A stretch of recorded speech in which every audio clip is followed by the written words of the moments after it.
Thank you. Good morning and welcome to the fourth pillar of the Indian Constitution.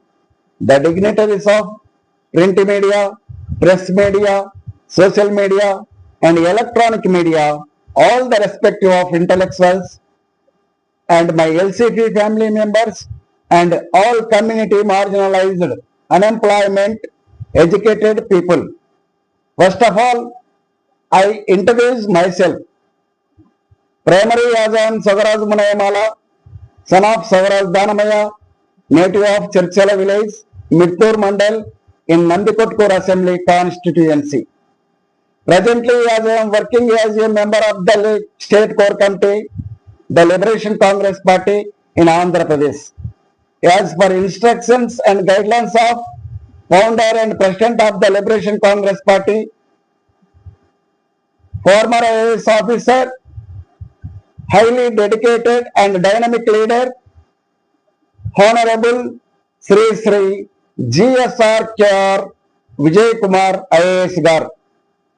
Now, I would like to talk about important and controversial related to the 2026 AP Mega DSC recruitment.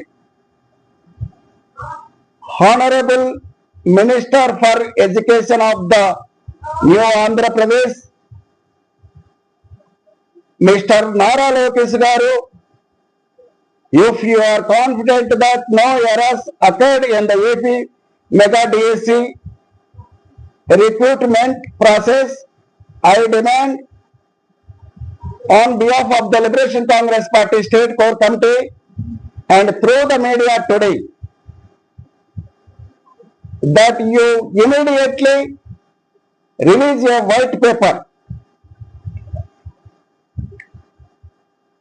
గౌరవప్రదమైన రాజ్యాంగబద్ధ మంత్రి పదవిలో ఉండి media ముందుకు వచ్చి దశాబ్దాల కాలం పాటు ఈ ఆంధ్రప్రదేశ్ రాష్ట్రంలో లక్షలాది మంది ప్రజలకు నిస్వార్థ సేవలు అందించిన మాజీ ఐఏఎస్ అధికారి గారి గురించి చులకనాభావంతో మాట్లాడుతున్న నవ్యాంధ్రప్రదేశ్ విద్యాశాఖ మంత్రి వర్యులు శ్రీ నారా లోకేష్ గారికి ఈరోజు liberation congress party state core committee తరఫున మీడియా ద్వారా సగరాజు మునయ్య అనే నేను సవాలు విసురుతున్నాను. నిజంగా ఏపీ మెగా డిఎస్సి రిక్రూట్మెంట్ విషయంలో ఎలాంటి పొరపాటు జరగలేదనే నమ్మకం మీకు ఉంటే మీ గుంపు ప్రభుత్వం వెంటనే శ్వేతపత్రం రిలీజ్ చేసి మీ ప్రభుత్వం యొక్క నిజాయితీని నిరూపించుకోవాలని ఈనాడు సోషల్ మీడియా ద్వారా నేను liberation congress party state core committee తరఫున డిమాండ్ చేస్తున్నాను. ఏపీ మెగా డిఎస్సి విషయంలో చూస్తే 20% టెట్ మార్కులు 8% వెయిటేజ్ మార్కులతో ఉద్యోగ నియామకాలు దేశవ్యాప్తంగా జరుగుతున్నాయి. National council for teacher education నిబంధనల ప్రకారం 20% టెట్ 8% వెయిటేజ్ మార్కులతో దేశవ్యాప్తంగా ఉద్యోగ నియామకాలు జరుగుతుంటే నేడు ఆంధ్రప్రదేశ్ రాష్ట్రంలో టెట్ను పరిగణలోనికి తీసుకోకుండా స్పోర్ట్స్ కోటాలో ఉద్యోగాలను నియమిస్తూ అర్ధరాత్రి అడ్డగోలుగా జీవోలను తీసుకువచ్చి national council for teacher education నిబంధనలకు విరుద్ధంగా సుప్రీంకోర్టు ఆదేశాలను ధిక్కరించి ఉద్యోగాలను నియమించే అధికారం మీకు ఎవరిచ్చారని ఈనాడు liberation congress party state core committee తరఫున నేను మీడియా ద్వారా సూటిగా ప్రశ్నిస్తున్నాను.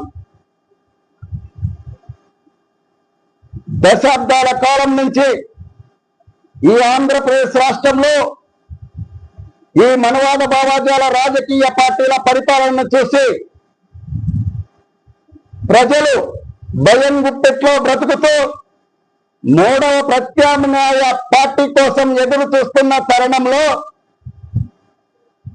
ఐక్యత విజయపదం పేరుతో తడా నుండి తుని వరకు 2729 కిలోమీటర్ల మేర పాదయాత్రను చేసి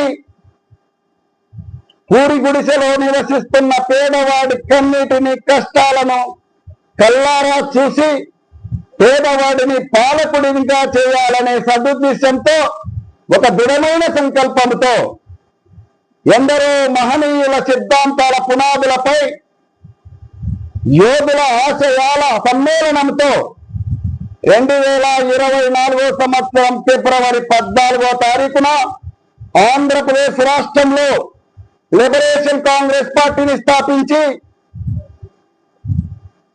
జనం గుండెల్లో ధైర్యం అనే జెండాను పాతిన జన నాయకుడు మా దళాధిపతి లిబరేషన్ కాంగ్రెస్ పార్టీ వ్యవస్థాపక అధ్యక్షులు శ్రీ జిఎస్ఆర్కేఆర్ విజయ్ కుమార్ ఐఏఎస్ గారని ఈనాడు నేను తెలియజేసుకుంటున్నాను. ఇకపోతే ఈరోజు ఏపీ మెగా డిఎస్సి విషయంలో సాంకేతిక లోపాలు జరిగినాయని, వ్యవస్థలలో జరిగిన లోపాలను ఎత్తి చూపుతూ జర్నలిస్ట్ వైఎన్ఆర్ గారు చేసిన ఇంటర్వ్యూలో పాల్గొని ప్రజాస్వామ్యబద్ధంగా ప్రశ్నిస్తే కమ్మ కులాన్ని ప్రస్తావించారని కొంతమంది పచ్చ పార్టీలో పనిచేసే వ్యక్తులు బురద జల్లే ప్రయత్నం చేస్తున్నారు. వ్యక్తిగత దూషణలు కానీ, కుటుంబాలను రోడ్డుకీడ్చడం కానీ ఎల్సిపి కుటుంబం డిక్షనరీలోనే లేదని ఈనాడు నేను మీడియా ద్వారా సవినయంగా తెలియజేసుకుంటున్నాను. గత 2.5 సంవత్సరాలుగా లిబరేషన్ కాంగ్రెస్ పార్టీ రాజకీయ వేదిక నుండి మా దళాధిపతి లిబరేషన్ కాంగ్రెస్ పార్టీ వ్యవస్థాపక అధ్యక్షులు శ్రీ జిఎస్ఆర్కేఆర్ విజయ్ కుమార్ గారు కేంద్ర రాష్ట్ర ప్రభుత్వ పరిపాలనలో జరుగుతున్న అన్యాయాలను, పాలక వ్యవస్థలో జరుగుతున్న లోపాలను ఎత్తి చూపుతూ పేద ప్రజల పక్షాన ప్రజాస్వామ్యబద్ధంగా ప్రశ్నిస్తుంటే ఆయన ప్రశ్నలకు సమాధానం చెప్పలేక మూగబోయిన గొంతుకలు ఈనాడు కమ్మ కులం గురించి ప్రస్తావించారు మీడియాలోనని బురద జల్లే ప్రయత్నం చేస్తున్నారు.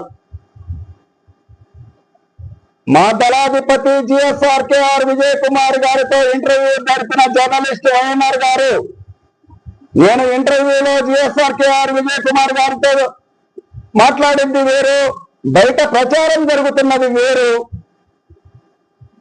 కుల ప్రస్తావన అసలు విజయ్ కుమార్ గారు తీసుకొని రాలేదు అని క్లారిఫై చేసినప్పటికీ కొంతమంది పచ్చ బానిసలు మా దళాధిపతిపై చులకనాభావంతో మాట్లాడుతూ ఎక్కడికి పారిపోయారని ఒకరు, తోక ముడుచుకున్నారని ఇంకొకరు మాట్లాడుతున్నారు. మనువాద భావాజాల పచ్చపాటి కండువాను కుక్క గొలుసులా కప్పుకొని గొంతు చుచ్చుకొని మాట్లాడుతున్న బానిసలకు ఈనాడు లిబరేషన్ కాంగ్రెస్ పార్టీ తరఫున నేను సవినయంగా హెచ్చరిస్తున్నాను. మీ పచ్చ పార్టీలో పనిచేసే బానిసలు ఎంతమంది ఏకమై మా దళాధిపతి లిబరేషన్ కాంగ్రెస్ పార్టీ వ్యవస్థాపక అధ్యక్షులు శ్రీ జిఎస్ఆర్కేఆర్ విజయ్ కుమార్ గారిపై బురద జల్లాలని ప్రయత్నం చేసినా ఆయన చిటికెన వేలుపై మొలచిన చిన్న వెంట్రుకను కూడా మీరు పీక్కోలేరని ఈనాడు నేను మీడియా ద్వారా కరాఖండిగా తేల్చి చెప్తున్నాను. ఇక మెగా డిఎస్సిలో ఎలాంటి పొరపాట్లు జరగకపోతే జాతీయ ప్రజాస్వామ్య కూటమి ప్రభుత్వం వెంటనే శ్వేత పత్రాన్ని రిలీజ్ చేసి ఈ యొక్క నిజాయితీని నిరూపించుకోవాలని ఈనాడు liberation congress party state core committee తరఫున నేను డిమాండ్ చేస్తున్నాను. జై భీమ్, జై భారత్.